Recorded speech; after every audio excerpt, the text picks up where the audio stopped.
Hi everyone, welcome to Teacher Gideon Learning Channel.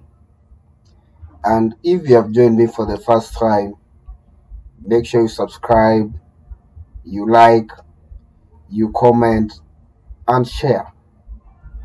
Last time under grade 7 work, we were discussing about acids, bases, and indicators, where we defined the meaning of an acid, the meaning of a base, the meaning of an indicator, and also I gave some of the examples of acids, natural examples, and also I gave examples of natural bases, and also we learned how you can be able to extract an indicator from the red cabbage. Also after that, we discussed about now the synthetic, or you can just say the laboratory indicators, where we discussed about the red litmus paper, phenolphthalein, and also methyl orange. So today, under the acids, bases, and indicators, I want us to discuss about the strength of acids and bases. Strength of acids and bases. And you find that if you want to determine the strength of an acid or a base, you can either use a pH scale. You can either use a pH scale, or you can use a universal indicator. So under the pH scale, pH stands for potential of hydrogen. It is used to find the numeric value of the level of acidity or basicity of a substance. It is the most common and trusted way to measure how acidic or basic substances is. The chemical properties of many solutions enable them to be divided into three categories. We have acidic, basic, or neutral solutions. The pH scale is used to measure acidity and basicity. So I find that if you want to measure the nature of a solution, whether it is acidic, whether it's neutral, or whether it's basic, you can use a pH scale. And a good definition of a pH scale, you can say a pH scale is a scale that ranges from 0 to 14. 0 to 14. And it is being used to show the strength of an acid or a base. That is how I can be able to define the meaning of an acid. That is how I can be able to define the meaning of a pH scale. It is a scale that ranges from 0 to 14, and it is being used to measure the strength of an acid or base. Then you find that under this scale, 0 to around 6 point something, they are acids. 7, they are neutral. Then above 7 to around 14, they are bases. So I'm going to repeat again. 0 to around 6 point something, they are acids. Then 7, they are neutral. Then above 7 point something to around 14, they are bases. Then under the pH scale, you're supposed to know now that we have both strong acids, weak acids, strong bases, weak bases. So you find that a pH scale reads from 0 to 14. Solutions with pH of less than 3 are strong acids. Solutions with a pH of 3 to 6 are weak acids. Solutions with a pH of value of 7, they are neutral. Solutions with a pH value of more than 8 to 11 are weak bases. Then solutions with a pH of 11 to 14 are strong bases. So you find that under the pH scale, that is how you're supposed to know about this scale. Those that are having a pH of less than 3, they are strong acids. Those that are having a pH of less than of around 3 to 6 are weak acids. Solutions with a pH of 7, they are neutral. Solutions with a pH value of more than 8 to 11 are weak bases. Then solutions with a pH value of 11 to 14 are considered to be strong bases. Under this pH scale, you find that specifically, let me define for you the meaning of neutral. Neutral is a substance or is a solution that is neither an acid nor base. And you find that under this neutral substance, they are specifically, we have few examples, like, for example, water. Water can be a good example of a neutral substance. Or even sodium chloride, the table salt. The table salt is also considered to be a neutral substance. Then after there, when we talk about strong acids, these are concentrated acids. These are acids that haven't been diluted.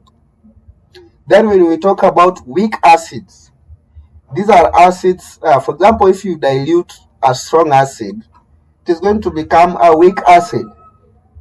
For example, we assume we are having concentrated sulfuric acid. This concentrated sulfuric acid, after diluting it, it is not going to be a strong acid again. It is going to be a weak acid. So that is also what you're supposed to know.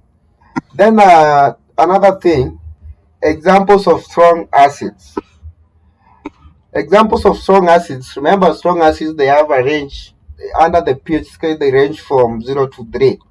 So examples, we have sulfuric acid, hydrochloric acid, and nitric acid. Then examples of weak acids, we have citric acid, phosphoric acid, methanoic acid, and lactic acid. Examples of neutral substances, we have water, common salt. Then examples of weak bases, we have ammonia, ammonium chloride, wood ash. Examples of strong bases, we have sodium hydroxide, lithium hydroxide, potassium hydroxide, and barium hydroxide. So according to your level, you're just supposed to know about few examples. They can't ask you too many examples. They can just ask you about 2 examples of neutral substances, 2 examples of strong acids, 2 examples of weak bases, 2 examples of strong bases. So make sure when you are asked about the examples, be in a position of answering those examples well. So another way you can use to measure the strength of an acid is using a universal indicator. A universal indicator is a mixture of variety of other indicators.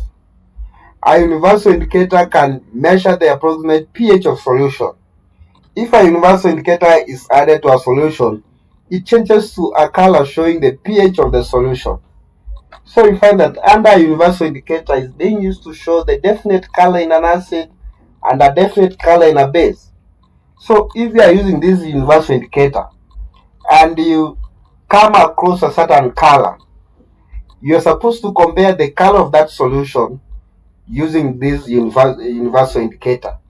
So remember, a universal indicator is a mixture of different colors. So for example, if you get that your solution is having a red color, that means it's very acidic. Then if you find that something is like green, that is something that is almost neutral. Then if you find that something is violet, that is going to be now a strong base. So make sure you know the colors that are being found in a universal indicator. So if you get a specific color for a certain substance, you compare it using the universal indicator. Remember, universal indicator is a mixture of many indicators, and it's being used to show the strength of an acid or a base. Another thing that you're supposed to know is about properties of acids and bases. Properties of acids and bases. Acids, they have a sour taste. Another point, they have a pH of less than 7. They change blue litmus paper to red. They change methyl orange to red. They change phenolphthalein to colorless. They react with bases to form salt and water. The name given to that type of reaction is known as neutralization reaction. That type of reaction where you are reacting as an acid with a base to form salt and water is known as neutralization reaction. The reason why it is being known as neutralization reaction is because the products that are going to be formed are going to be neutral. They are neither acids nor bases. Then another point, they react with metals to form salt and hydrogen gas. Another point, they react with carbonates to form salt, carbon dioxide gas, and water. So those are the properties of acids. Make sure when asked in an exam about properties of an acid, be in a position to answer that question correctly. Another one is bases. Properties of bases. They have a bitter taste. They have a pH of above 7. They change methyl orange to yellow. They change methyl orange to yellow. They change phenolphthalein to pink. They react with bases to form salt and water. So the same way the acids are reacting with bases to form salt and water, again that point you can use it under bases where you find that they react with acids to form salt and water. Then acids, bases, and indicators are being used in our daily lives. They can be used in agriculture, food preparation, and even medicine. So I want us to analyze some of the uses of acids and bases. Let us start with the uses of acids. The first use, vinegar is used in food preservation. Vinegar is used in food preservation.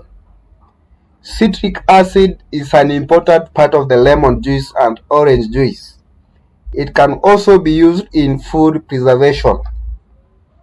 So citric acid is being used in food preservation, and this citric acid is being obtained from the lemon and the orange. Hydrochloric acid is used in cleaning of metals. Carbonic acid is used in preservation of soft drinks such as soda. So that's why when you open a bottle top of a soda, there's that gas that is coming out, that is carbon dioxide. That carbon dioxide, when combined with water, you form weak carbonic acid. So this carbonic acid is the one that is being used in preservation of those soft drinks. Sulfuric acid is widely used in car batteries that are used to start the engines of automobiles. So you find that these batteries that are being used in cars, they are having sulfuric acid inside. So for an engine to start, there must be some battery that is being connected to provide some electricity.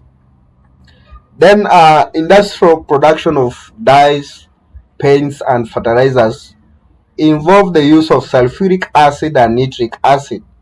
So in short, sulfuric acid and nitric acid are being used to make fertilizers, paints, and dyes. The last one is that phosphoric acid is a key ingredient in many soft drinks. Then uses of bases. Uses of bases. The first function of bases, the first use of bases, manufacturing of soaps and paper involves use of sodium hydroxide. So sodium hydroxide is being used to make soaps, and the name of that process by which soap is being made from sodium hydroxide is known as saponification. Saponification. Then calcium hydroxide is used to manufacture bleaching powder. Magnesium hydroxide is commonly used as a laxative. It also reduces the excess acidity in the human stomach, and it is therefore used as an antacid. Calcium sulfate is used to make plaster. Sodium carbonate is used to make baking powder. Slaked lime, or you can just say lime water, that is calcium hydroxide, can be used to neutralize the acidity in the soils. So you find that if maybe the soil is too much acidic, and remember, if the soil is too much acidic, that soil is unproductive. If you plant some crops there, you are not going to harvest well. So for you to remove that acidity, you can use this calcium hydroxide or the slaked lime, or you can just say the lime water. Then another thing you're supposed to know is about effects of acids. Effects of acids. You find that acids, if you misuse these acids, they are going to have some effects in our daily lives. And the first one is that respiratory problems. Harmful gases can irritate the lungs. You find that we have acidic gases like sulfur dioxide. So these acidic gases, they can cause irritation of the lungs and the airways, causing coughing, difficulty breathing, asthma, and other respiratory diseases. Global warming. When greenhouse gases, these are acidic gases like methane and carbon dioxide, are released to the atmosphere, they deplete or destroy the ozone layer, allowing more sun's rays to reach on the Earth's surface. Acidic rain. When acidic gases such as sulfur dioxide and nitrogen oxides are released to the atmosphere, they combine with vapor, forming acidic rain. And below you can be able to see some of the effects of acidic rain. Damages crops and forests, kills fish and other aquatic organisms by making lakes and rivers acidic, corrodes metal structures and iron sheets, damages buildings and monuments made of limestone or marble, acidifies soils, reducing their fertility. So those are some of the effects of these acids if they are being misused. Thank you for having my time. I'd also like to encourage you to continue waiting for the next strand. The next strand, we are going to start discussing about the living things and their environment. So thank you. Stay tuned. Bye bye.